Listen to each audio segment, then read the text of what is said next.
Bakit mahalaga ang pag-aaral? Grabe, ang dami kong iniisip lately. Pero isa sa pinaka-importante, yung pag-aaral.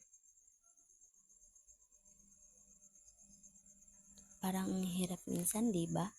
Ang daming assignment, project, exam, nakaka-stress. Pero pag naisip ko, sulit naman pala lahat yun. Kasi ano nga bang magagawa mo? Wala kang pinag-aralan, mahihirapan ka sa paghahanap ng trabaho, di ba? At kung wala kang trabaho, paano ka mabubuhay? Paano mo mapapakain ang pamilya mo? Ang hirap isipin, no?